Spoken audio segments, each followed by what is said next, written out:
You know, so everybody, it's your boy Sola here. Dubai Monster Cast is live again. And today I have this special guest here, Mike Sommerfeld. Summerfield. This is how the Americans call me. And how is the German speaking? Sommerfeld. Sommerfeld. Yes, just a little bit harder. A little bit harder, Little right?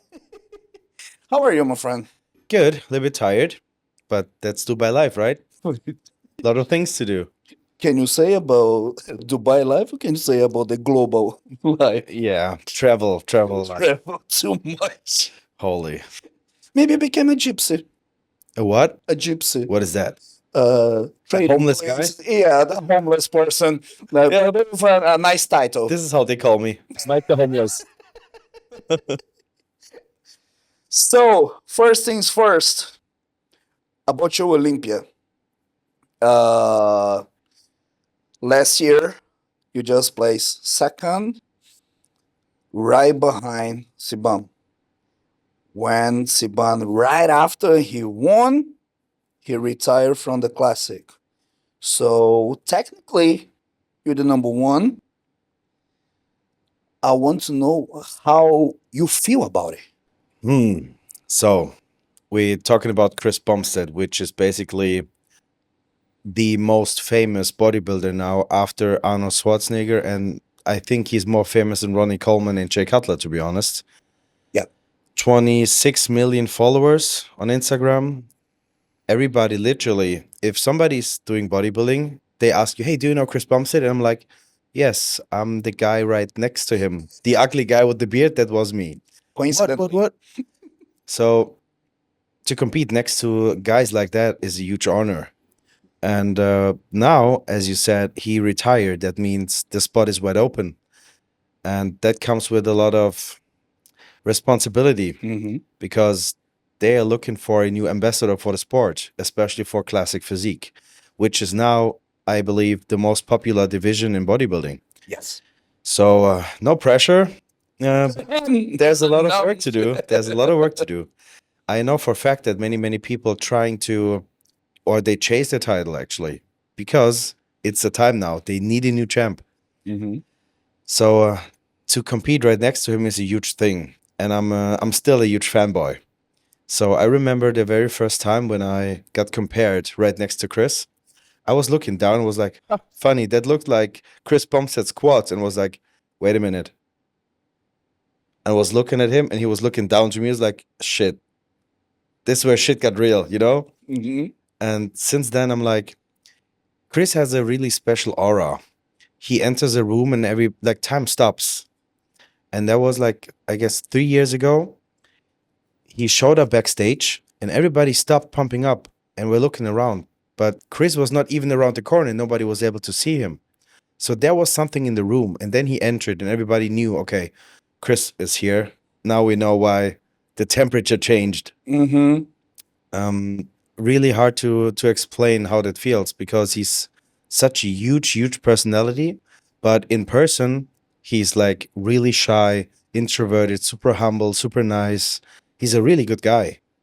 So what people think about him might not be the real C-Bum. The Chris Bumstead behind C-Bum is a different person, and I like him even more in private because he's such a chill person.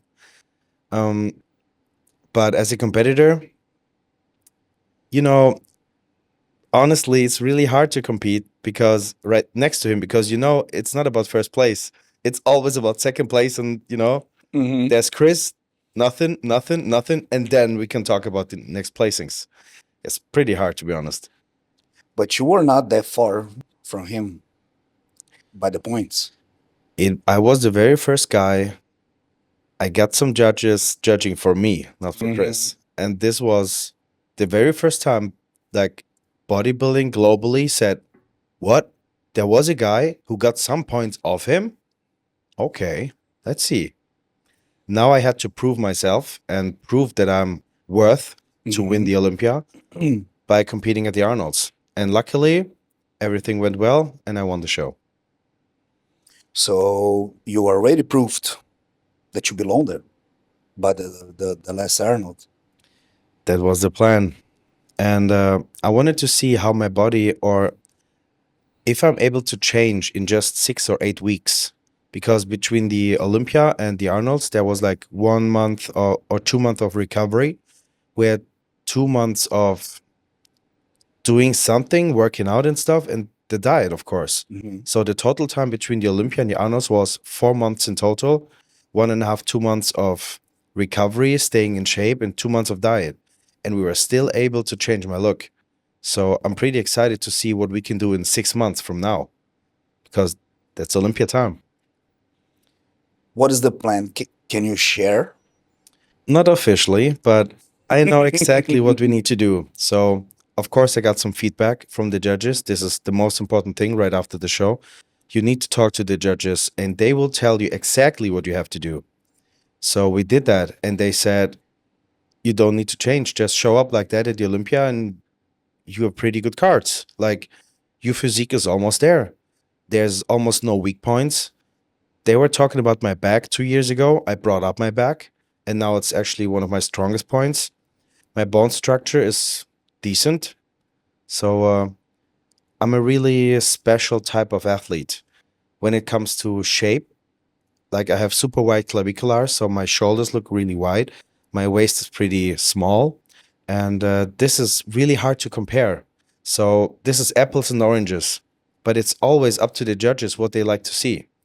I hope that they like my look, and I can almost promise that we're gonna bring something even more dramatic to the Olympia. When it comes to In the whole, terms of condition, in size, terms of cuts. what the fuck factor, like we brought the condition. Uh-huh. Um, my muscle bellies, they look full and like round and plastic, but I know what we can change to make it look more even, like outstanding. Like, fuck, this is where we need to go. Because if you win the Olympia just by, a split decision, that's not how you win an Olympia. You need to show up, and it must be clear. The very first step on stage must be clear. Okay, he's the winner, and then you're worth to win the Olympia. Yeah, you've been judged exactly since your very first step on stage. When? When you go to stage, when you just like, it's your time, people call out your name on your very first step, so your first presentation to the judges, they are already looking at the side.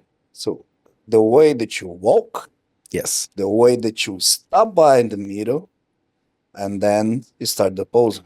So This you're is being judged at the 100% of the time. this is easy psychological thinking. So people expect me to be my best. And the first step on stage, they will have their expectation and they will have the reality. And they compare. If that's matching, that's it. If it's not matching, I have a problem. Then I have to work really hard on the posing. We will see. It's going to be exciting. This is another question that I want to go deeper about the posing. You recently went to a show to do a guest posing, which was like very good one. And I want to know how often you train your posings and who, if you got someone to coach you on posings, or how do you get the inspiration for the poses that you got, the routine? How do you face the posings?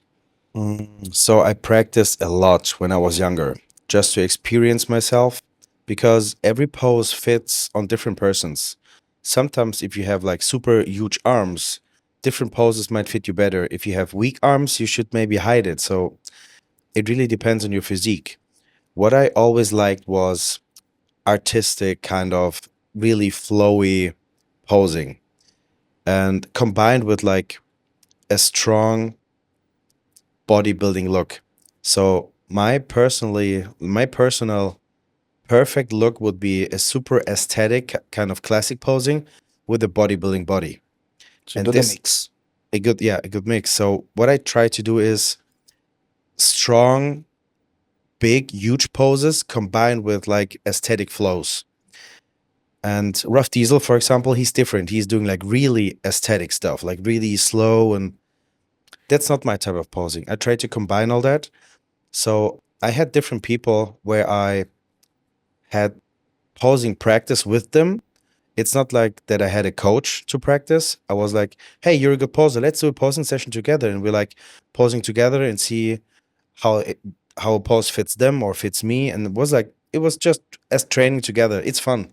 So this is what I did. So it was more about the sharing than the coaching itself. Yep. It's more about the experience and having fun and trying to find out new things. And of course, I'm watching a lot of YouTube videos and posings, and sometimes like, oh, that looks nice. Let's see. And then I'm trying. Oh, okay, that's shit. Forget about that. But sometimes it fits. And Neil, especially Neil, I don't know why, my coach Neil Hill, almost every time, 3, 4 weeks before the show, he's like, okay, the side chest looks nice. Let's do the other side. And you know how that feels. It's like riding with your left hand Uh-huh. or riding with the right hand if you're Yeah. left-handed. And I'm like, coach, we are like a few days out from the Olympia. Are you sure that you're going to change the pose? He's like, yes. And I'm like, oh shit, okay, I have to practice. And then I'm going to practice like 6 times a day until it's really in. Because here's the deal, as you walk on stage, you don't have time to think, and you don't think at all. So it's in or it's not in. So you have to practice before. What I realized is that my wife is as honest as I am, ugly honest. Even if I don't want to hear it, sometimes when I'm doing a pose, she's like, babe, that looks shit. Don't do that. I was like, babe, that's one of my favorite poses. Not anymore. Mm-mm. So I'm going to change that. But this is what I need. I don't need cheerleaders. I need people to kick my ass to be my best. And what I love to say is, what direction you going if somebody kicks your ass? Forward. So there we Period. go. Now I'm curious. You just mentioned that you had like different posing partners sharing. Can you name someone that was like, okay, this guy, this girl, I don't know, on the posing one was like the best session that we had. We had fun and we had like nice ideas for the posing. Did you have somebody? Yes, Who? actually, two people. Oh. One, I call her my sister because she's me, basically, really me as a female. She's fucking crazy, believe me. Her name, She's like you? yes, Okay, I understood. her name is Real Lois Lane, Rachel Daniels, Mm. and she's competing pretty soon in Pittsburgh.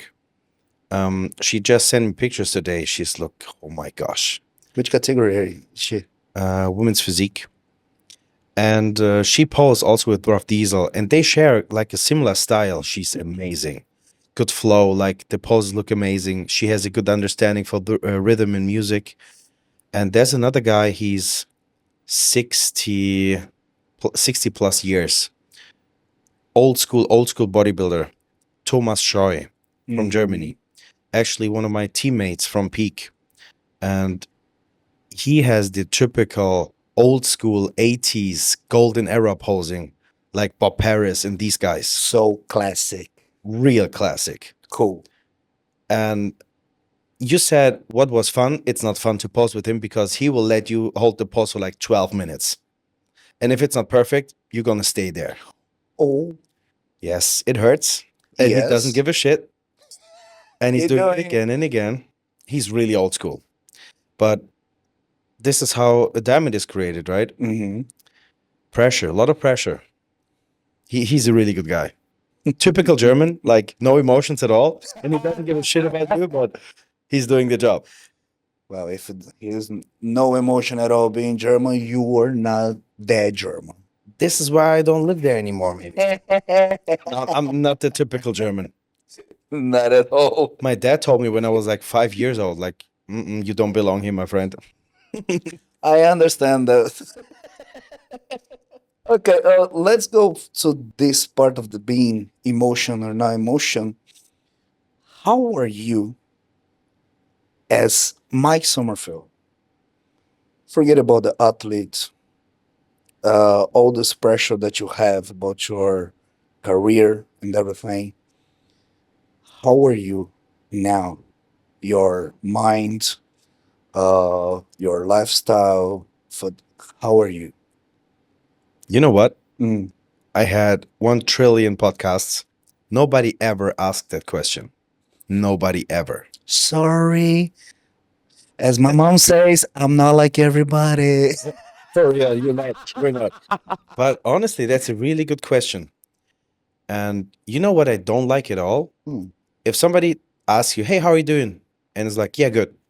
Halas. Done. Yes, that's it. Like, but no, it's a real fucking legit question. How do you feel? Mm-hmm. And sometimes I need to stop and like, okay, I don't know. Let me think about it. Um, Actually, I feel right now, I feel really comfortable. I'm Mm-hmm. talking to one of my friends. We have a great setup here. My wife is just in my back. Mm-hmm. You can't see her, but I can feel her. So, um, let's go back a few days. We just arrived in Dubai. You picked me up from the airport, luckily. So we arrived late after 3 days of sleeping in a plane, sleeping at the floor, sleeping in different restaurants in airports. And yes, guys, this is literally my life. We're hopping from country to country every week, every second week. So you picked me up from the airport. I was really tired and I was worrying about how everything here works in Dubai because we need to renew the visa. My bank accounts are blocked. My phone was stolen. A lot of bullshit. No food. So it was quite hard. But as soon as I stepped out the airport and we had a conversation, it was like, okay, now it's friend zone. Everything's fine. Whatever happens, he's there. You're gonna take care of me. Shani was well. And from there, of course, it was busy. Um, but step by step, we almost made it. We just need to wait for the IDs and finish all the process. So I don't feel bad. I feel good, to be honest. But it's kind of weird because we did not really sleep much. It was a lot of pressure. But all in all, I'm feeling great. So I haven't seen the gym for a week. Yesterday we had my first workout together since a week, and I'm still sore a little bit. Good, good, deserved, deserved. Today I woke up early. I was able to see the sun rising. Then I had my cardio session, my abs, like good breakfast, like my usual routine. So I'm in now. So, but unfortunately, we have to leave in about 48 hours to go back to Germany. So to answer the question, I feel really comfortable. I feel settled. And I'm really excited for the next few days. And on top of that, I'm really happy if everything is done right here because that was actually a huge part of the year because we just bought an apartment and it's ready to furnish. We furnish it, the TV is in, all the small stuff is in, like the hooks for the towels and stuff. And it was more work than expected. But luckily, we're in Dubai, so everything's just one WhatsApp message away. If that's done, there's a lot of pressure off my shoulders, definitely. Professional wise. Yeah. How do you feel? I'm the host of this shit. Maybe you guys want to know. Tables are Okay, here. let me ask you something. Are you nervous doing the podcast? No. No, I'm sweating because I'm nervous. Why are you nervous? Not nervous. I'm comfortable, but it's always something special sitting in front of cameras, right? Well, I love cameras anyway. But before bodybuilding was only cameras for me. Yeah. Yeah. Why? TV star? TV, because I started to work on TV. I was 16 years old in Brazil. For real? For real. What did you do? I started there just like clapping some TV shows. I was just a teenager doing something, Uh-huh. but I wasn't looking like a teenager no more. So funny, bro. We've been in Mexico, and my training partner just like 2 days or a week before we left, he said, "Hey, let's go to a circus." And Shani was like, "I don't like clowns." And he was like, "I was a clown." I was like, "What? For real? You too?" Me too. And he said, "Yeah, my name was Tiki Tiki. I can like use like 4 or 5 balls at the same time." And like, what the fuck? Holy, you're a clown too. I I was. mean, I know that you're a clown, but you Thank you. But not in that perspective. For real, like For real? you with the big shoes and stuff. Nah, it was a different kind of clown. I studied clowns. What? Yes. You studied clowns Yes. Clown is not something like on a university. university. Actually, I did university in arts to be a professional actor. Uh huh. And we had one semester of studying clowns, but we have different kind of clowns. And then I started to work in improvisations with another specialization that I've done with all the clowns to understand this, how it works, blah blah blah. You're not bullshitting me, right, I'm not bullshitting you, for real. babe? All my friends are clowns. Professional professionals. Anyway, certified clown. Crazy. Do you have pictures? I like with all the makeup and stuff, bro. I don't have Never post it on my online. phone. I will repost it every day.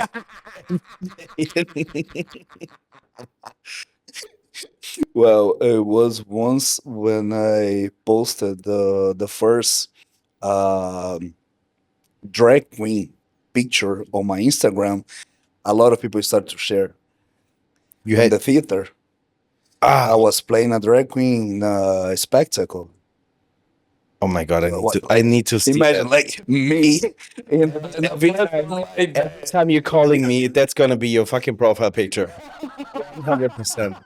Oh my god! Oh my god! Bro, did I tell you about the trans women guy I met in Mexico? no. You just said drag queen and trans and all that stuff, right? Okay. I finished my workout. I went downstairs to the spa to relax. It was like 3 weeks out, 4 weeks out from the Arnold, so I was like pretty fucked, to be honest. Huh? So I went down. I was like walking in there, and there's a big jacuzzi and a cold plunge. And I opened my eyes, like, oh shit, like I'm sorry. And then I was just about to go back out and was like, wait a minute, that's the men's locker room. But I'm in the female part. I was confused. It was like I was just walking in there like this. And then I realized that she was a guy. And I'm like, hey, excuse me, you're trans? And she's like, yes. And I said, oh, great. I have a lot of questions. Can I ask you? He's like, yes. And I was sitting right next to him, and I was just asking crazy questions. Uh, just to clarify, was she who was turned to a man or a man who turned to a woman? A guy who wants to be a woman. I got it. So this is why let's call she already looked like a female. Mm-hmm. This is why I got so scared, because I thought that I'm at the wrong place. Mm-hmm. And I don't want to scare women just walking in a long locker room. You know, it's always a really bad situation. So, but she was still a guy. Mm-hmm. Okay. And so I had the chance to talk to like a trans person in person, like one on one. Uh-huh. And I was able to ask all the questions you never ask. And I was like, I didn't know her. I was just asking really hard questions. And now I have 100%. That's in a jacuzzi. Kind of. And now I have total clarity about what these trans people think and want to do, especially her. She's a queen. Bro, let me tell you. One day she got her injections for the hormones. Yes. And she was bitching around so bad. I was like, you know what? You're such a bitch today. She's like, yes. Now what? It's like, okay. Then we were like starting arguing a little bit.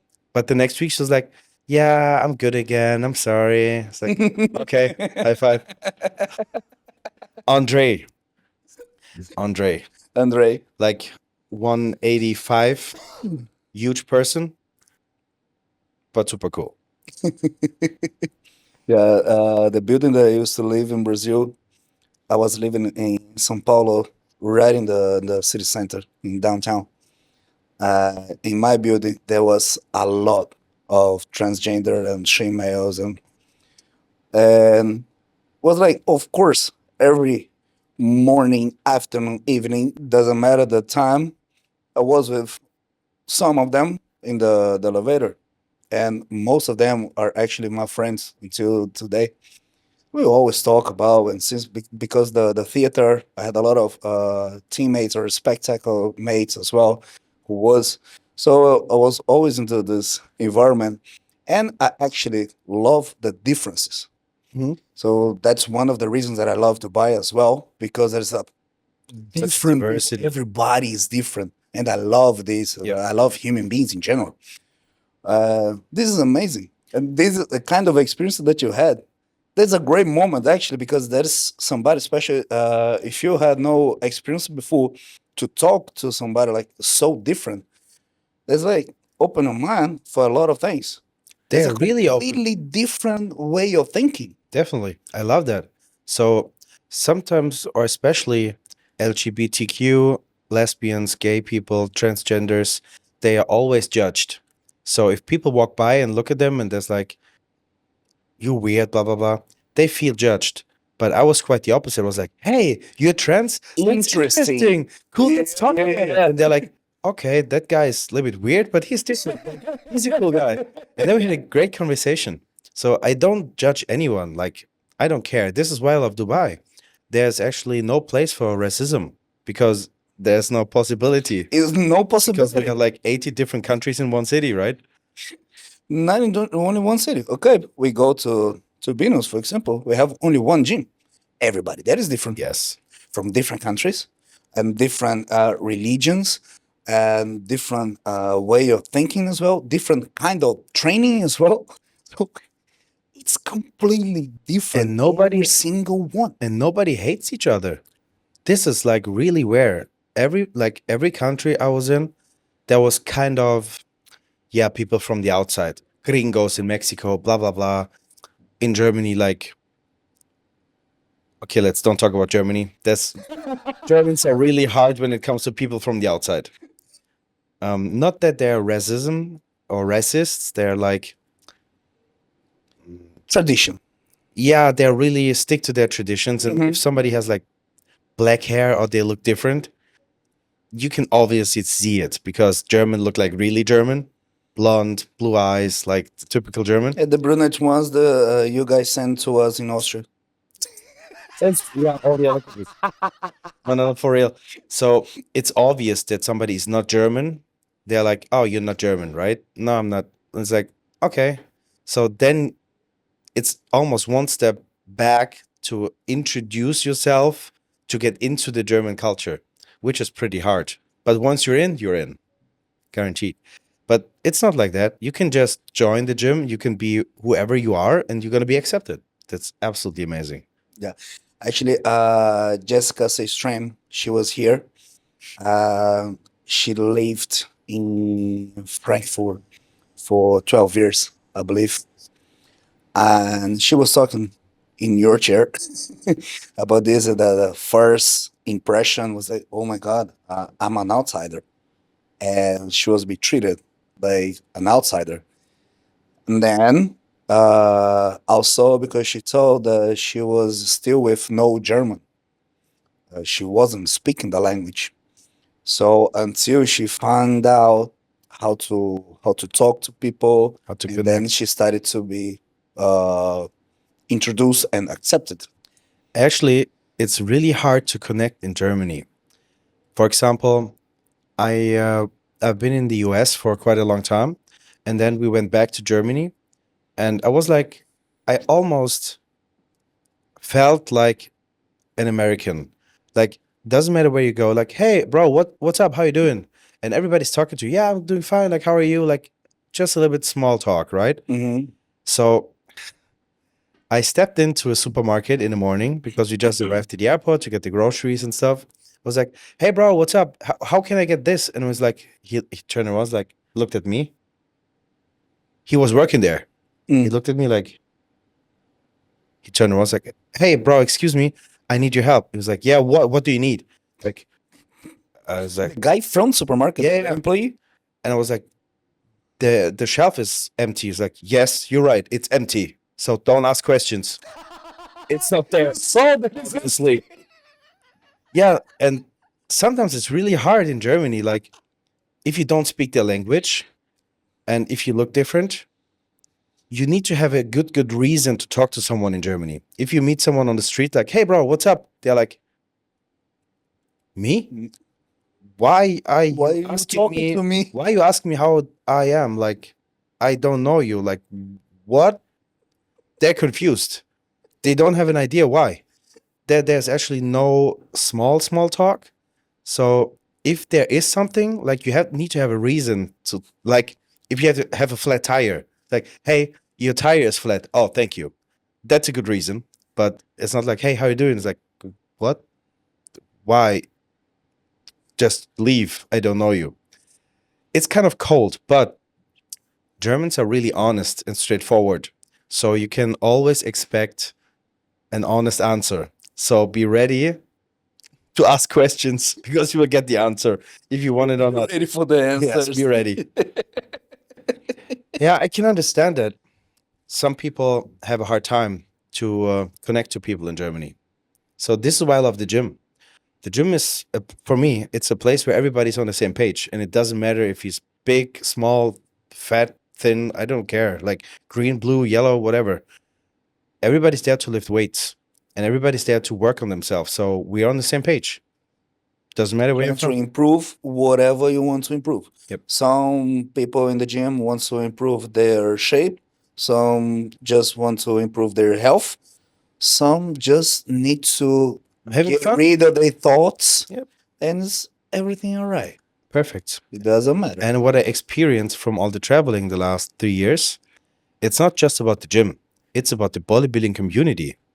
And I was thinking back and forth, like, how was that developed? Like, where's that coming from? You know where it's coming from? Hmm. I truly believe it was Arnold Schwarzenegger.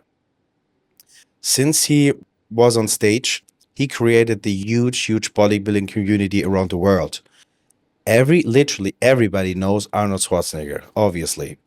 So it doesn't matter where you go. It can be USA, it can be Guatemala, it can be Saudi Arabia, it can be Dubai, Germany. Mm-hmm. If you go to the gym and you're a bodybuilder and you see another bodybuilder, it's like, oh, We connected. dang, yes. You don't need to talk to each other. It's like this, and he knows, okay, if I need anything, I can ask him, he can ask me, like, deal.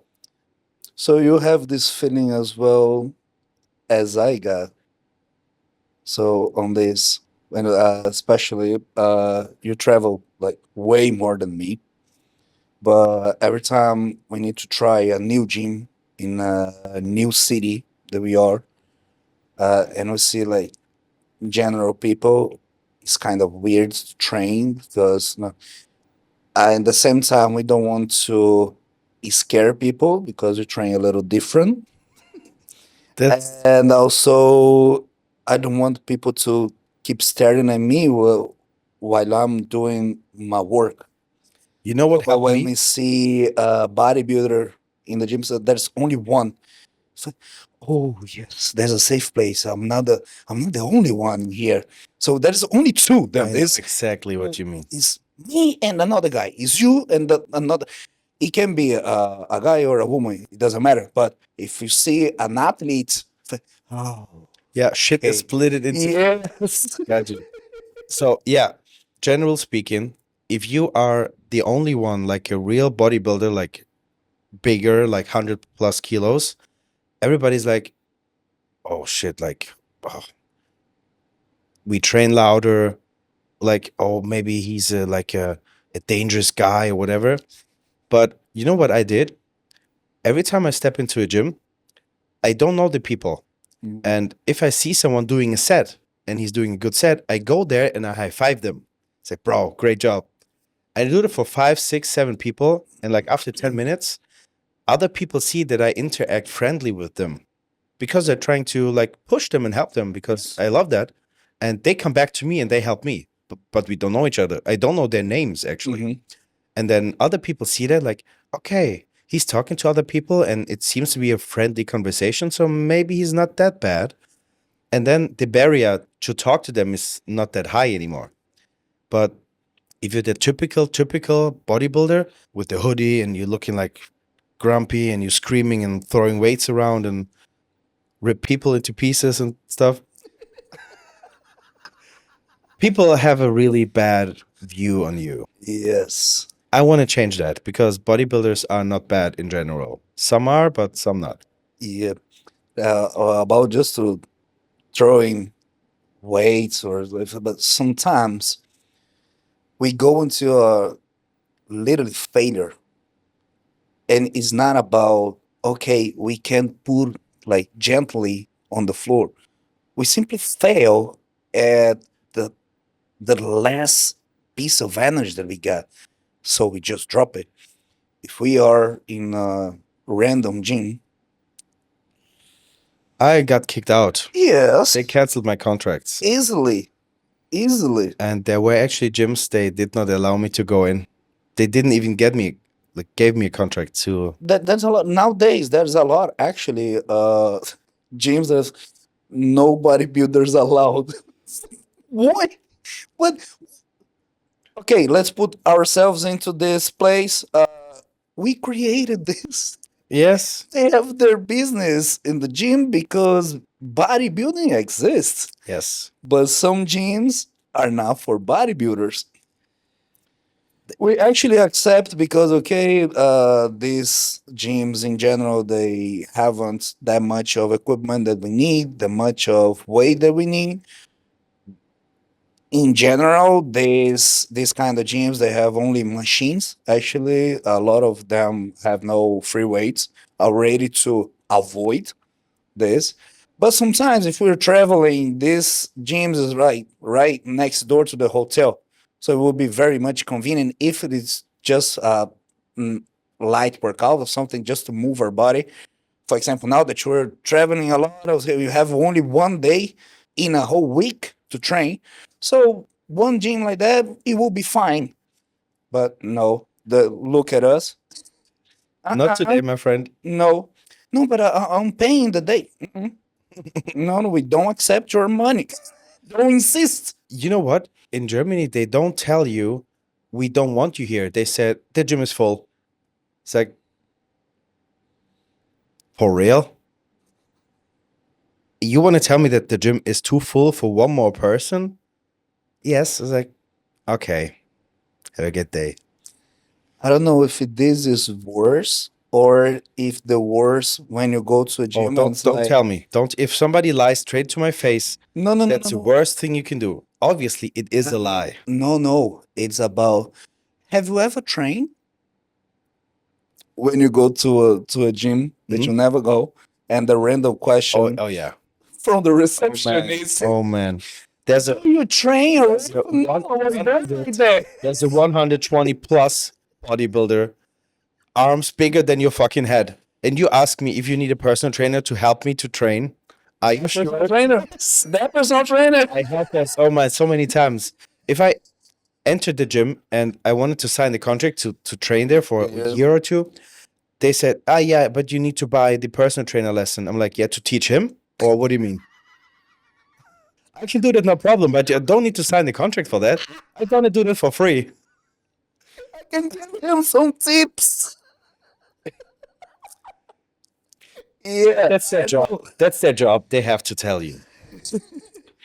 Well, I was telling you already the same gym that you went to in Mexico that I went there as well. The same thing. I was Mm? like, how? Look at these PTs. They cannot even spot me. They're gonna die. Yeah. Go to squat. Can I spot you? Please don't. You're gonna hurt yourself. Yes, they will hurt themselves. And most probably gonna hurt me. If you try to do something with this bar in my back. Mm-hmm. Listen, I had a personal trainer and I did squats 260 kilos. And I said, okay, we're going to do drop set. He was like, okay, cool. I said, okay, you need to strip down 2 plates each side to the here to here. So I had the bar on my back and he was literally pulling the weights from my back. And I fell Without re-racking. without re-racking. And I fell to the right and to the left, and one plate hit his feet and he broke his feet. Of course. It was 12 years ago or 10 years ago. Since then, So you were still a little Mike at that time. yes, but I was squatting heavy weights. And oh man, I felt so sorry because he wasn't able to train for 8 weeks. But I'm sorry, bro. But I believe he learned his lesson Definitely the hard way. the hard way.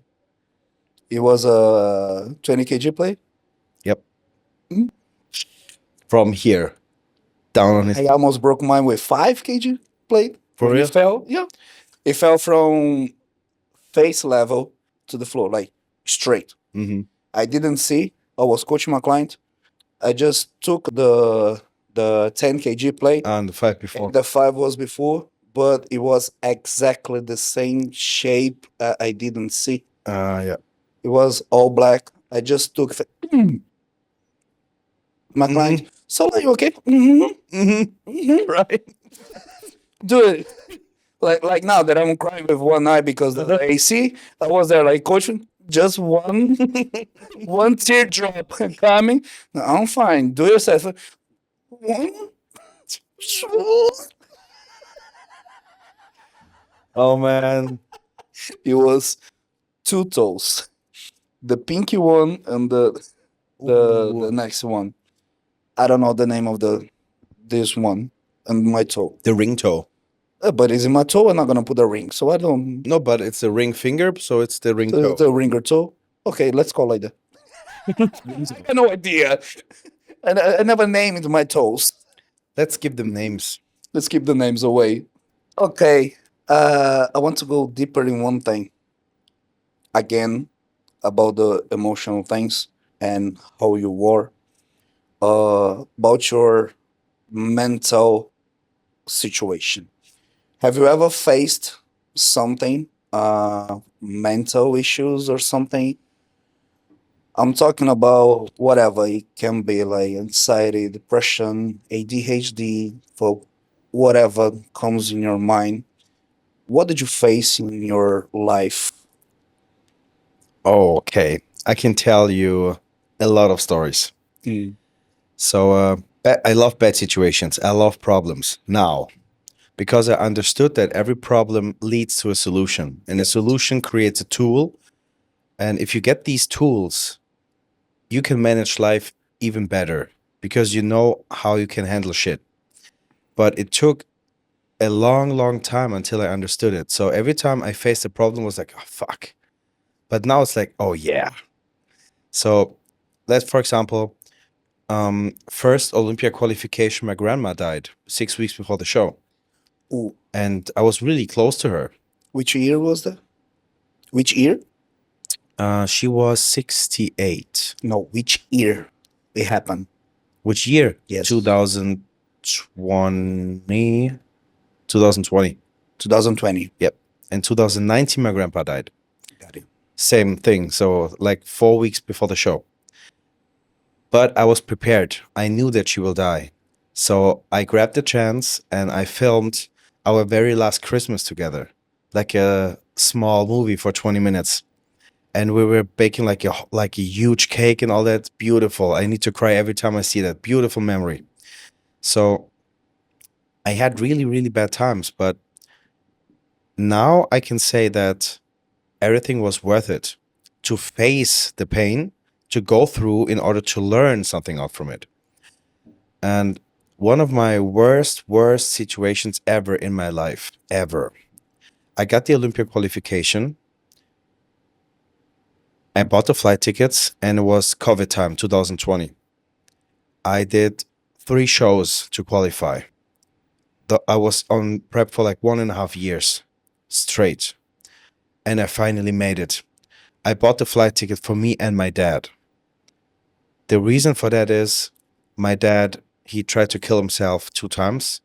So he was in a clinic where they locked him down and he didn't move shit. He didn't went out of his bed. He didn't took care of like nothing. He was emotionally, he was dead. So I wasn't able to reach him. Like I wasn't able to call him. If I was ringing on his door, he was not opening the door. He was like shut down totally. And then a few weeks out before, it was 2014, 11 years ago. I was close to a show and I called him and said, "Hey dad, I'm too tired. I don't know what to do. I'm gonna stop. I'm too tired. Like that's too hard." And he's like, "Why? What do you need to do?" I said, "Hey, Dad, I'm so tired, but I have to train legs today. I won't make it." He was like, "Okay, where do you train?" I said, "Oh yeah, there." And we have like a bodybuilding gym. It's not an open gym; it's a private gym. I said, "Yeah, I'm gonna go there." He's like, "Okay, I'm there in 12 minutes." I was like, "What?" So okay, so I didn't expect him to be there. I was like, "Yeah, maybe he's just talking to push me a little bit." Yeah. But he showed up and he trained with me. I was like, "Okay, wait a minute. This is the trigger point I need to push to get him up. He's not doing shit for himself, but he will do everything for his son." And then I tried it a second time. It's like, "Hey, Dad, you want to train with me today?" I said, "Of course. Let's go there." We trained together again and again and again. And I saw that I was able to get him out of his house just to do something. And he competed like 30 years ago. He actually competed with Dennis James when they were kids. Mm-hmm. And so the fire came back a little bit. And now he was like, "Oh, yeah, you know what? I'm going to do this and I'm going to eat some better. I'm going to, you know what, diet and maybe competing one day." It's like, fuck, okay. He's changing. And then I went a step further. I said, "Hey, Dad, I need somebody for my tanning. I don't know what to do, but the show is in Spain." Let's travel. And he was like, "Okay, let's do it." I was like, "For real?" Then I bought the flight tickets and everything. And this is how I got my dad out of his depression. And still today, he's traveling to the Olympia. He's training every day. He's doing the warehouse in Germany. So he's coming back, definitely. Uh-huh. So we were sitting at the airport 2020. And I showed my ticket and they said, "No." It's like, "What?" "Yeah, you're not allowed to fly." I was like, "Why? Here's my ticket and here's my passport. Like, give me a reason why not." It's like, "Yeah, travel ban." I was like, "Travel ban?" "Yeah, you're not allowed to travel from Germany to the US. I was like, "Why?" "Yeah, because of COVID. Only special exemptions for like politicians or doctors, they are allowed to travel." I was like, "Okay, but there's the Olympia. Like, I have to be there. Like, that's not negotiable. I have to be there. If not, I can't compete." They said, "And what?" And they closed the gate. I tried to be friendly. Then I was screaming. Then I got really bad. Then I started to cry. And then the plane left. And I wasn't like, I didn't believe it. And then, literally, after that, I had the worst 2 years of my life. I was the first German after David Hoffmann who qualified for the Olympia. And I did multiple shows. I placed first place, third place, like good placings. So people were expecting that I'm going to compete at the Olympia. And I said that I'm going to compete there. I told them I'm going to be my best. I told them that I'm happy and thankful for all the support and I want to give back. Like, if you guys support me, I will do my best to bring the best possible pack to the Olympia and bring back a trophy, a medal, whatever. Yep. And then I wasn't able to go. You know what happened? The whole country went against me. They said I'm a piece of shit. I should kill myself. I should delete my social media. What, like, so many bad things. 2, 3 years after that, still, they called me a liar and a shitty person. And oh my God, so bad things. So many bad things. The German community. Yes. My sponsors want to drop me in like really bad stuff. And this was one of my main incomes back then.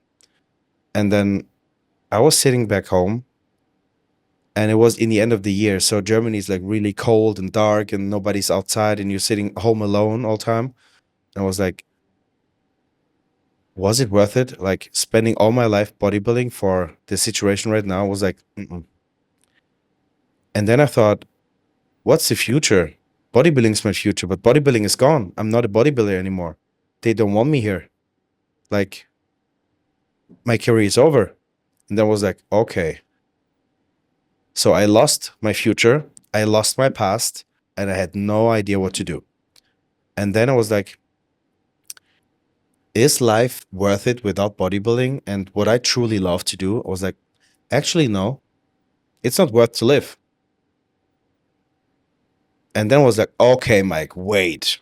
That's way too far, my friend. We're just talking about bodybuilding. We're just talking about you missed a flight. Okay, relax, my friend. But the thought process already started. Yes. Was like, okay, my friend, I know that already because I saw that in my dad. That's not where you want to go. Of course, I had a hard time, but I was still pushing and pushing. I never stopped doing bodybuilding. Even everybody told me, Mike, you're like, don't waste your time. Everybody hates you. Stop that. Nobody cares about you anymore. But I still did it. Thank God I did it. And now, year after year, I qualified again. I got better and better and better. And now, fast forward, second place at the Olympia, just won the Arnolds. We're so close to win the Olympia. The situation changed again. But that was a really, really fucking dark place. And there was another situation. I still have the video on my phone and I will never delete it. That's really important. The video will always tell me where I'm coming from and what life can give you and can take from you. I just won a professional show in Poland. I qualified for the Olympia again. All the spotlights, interviews, photos, Instagram was exploding. Mike, the new future, blah, blah, blah, Olympia qualification, German, whatever. I went back home 2 days after and I was sitting in my home alone. Nobody was there. Emptiness, pure emptiness. And I had a bowl of oats, the very first carbs after like 4 weeks, with some chocolate and stuff. And I was sitting there. I recorded that to remember myself. I was sitting there and was like, is that what professional bodybuilding really is about? Like all the spotlights and fancy Instagram and showing up and yeah, you're the king, you won the show, you just get $2,000 prize money. But behind the scenes, you're sitting home alone, nobody's there, nobody takes care of you, nobody gives a shit about you. This is what you need to handle by yourself. What kind of person you are when the spotlights are out, when nobody's asking for your name, when there's no host calling you out. What happens behind the scenes? And I did not felt good. I felt really shitty. And this was a good moment to understand that I have to change my life. Life is what happens off stage, not on stage. Sure. Yeah, but I had to learn that the hard way. This is why I never will delete this video because this will remember me that if I'm happy at home alone, this is where life takes place. If I have a great life with my wife, I have great shit to do. That's good. If there's bodybuilding on top of it, great. Yes. If you have nothing except lifting weights, that's the wrong way to go, my friend. And I know many people in the situation. Unfortunately, they never really understood that it's not about just bodybuilding, it's about life and bodybuilding. You need to have, I don't want to call it a balance because in professional sports, there is no balance. It's all in or all out. But you need to have a good base, at least. So from there, it went better and better. Two really ugly situations. I can give you so much more, but I think these were the deepest, most ugly situations mentally. The ones who really taught you how to see life from another perspective. Yep. And how life can kick your ass if you don't take care of it. If you're just focusing on, oh yeah, I'm the bodybuilder, I have 5,000 followers on Instagram, wait until Instagram is gone, my friend. Wait until the spotlights are out. Who are you gonna be? Who are you Yes. as a human? Yep. Yep. As bodybuilder is a professional stuff. That's your job. We don't live for the job. I don't know if I can agree to that. I do bodybuilding since I'm 11 years old. So imagine all the little kids were playing outside, soccer and stuff. This is where I started doing bodybuilding. So all I know, puberty, I met my first girlfriend, the first time drinking beer, I was a bodybuilder already. The first time partying outside, I was a bodybuilder already. So everything I experienced throughout my life came with bodybuilding. And I will never stop doing bodybuilding. I literally live that sport. But there's more than just lifting weights. There's love, family, friends, responsibilities, business, great memories. Like, you have no idea how many great people I met from all the traveling, great places, great memories. Mm-hmm. But that came with bodybuilding, but has nothing to do with bodybuilding. It was just Yeah, right next to me. that's what I mean. Actually, not just considering it as just a job, but very rationally speaking, it's just a job. It's not forever. We even when you retire, you can keep going to the gym because I don't think we will never stop this because that's It's it's the, more than like having a decent shape. It's first of all in my personal yes, mind. If I cannot train, I got mad. I got depressed. did you ever find out why? What is the true reason behind that? I don't know how to answer that. It took a long But time to answer that for me, for myself, but I got the answer. what is your answer? I feel bad when I'm not able to work on myself and become a better version in whatever kind of aspect. It's in business, it's in relationship with my wife, with my friends. I always try to be the best husband, the best friend, the best supporter. I always try to have a solution ready to help people. But if I don't have something to help, I don't have a solution, I feel like, oh shit, okay, I need to go back to work. But if I don't train, I can't work. So I'm stuck. I can't move forward. This is where I feel like, okay, How to be productive? yes. Gotcha. So actually, the week I haven't trained, but luckily I was busy traveling. So I spent 3 days on the plane, so I was not able to train. But if I would stay at home, not train at all, I was like, after 2 days, I was like, oh shit, okay, let's do something, push-ups or something, just to do something in order to, Leave the sofa. yeah, just to do something to keep moving forward. That's why a lot of bodybuilders, even professional ones, got crazy during the COVID. lockdown all over the world. I built my own gym. They locked all gyms down. So a friend of mine, he had like a farmer's place where all the animals were in. And we kicked the animals out. We cleaned the place. So They're literally, not like we that. were scraping the fucking shit out, you know? Uh-huh. And then we bought like 10, 12 machines from Marcus Rule. Like 4 people just paid money together. We bought like 10 machines, and that's where we built the gym. And the police were chasing us for 3 or 4 weeks.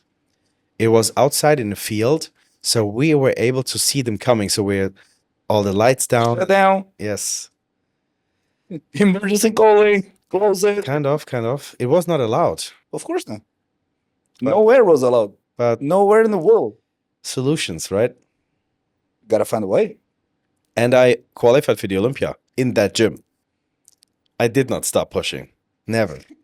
See, who really wants to do it, find a way to do it. 100%.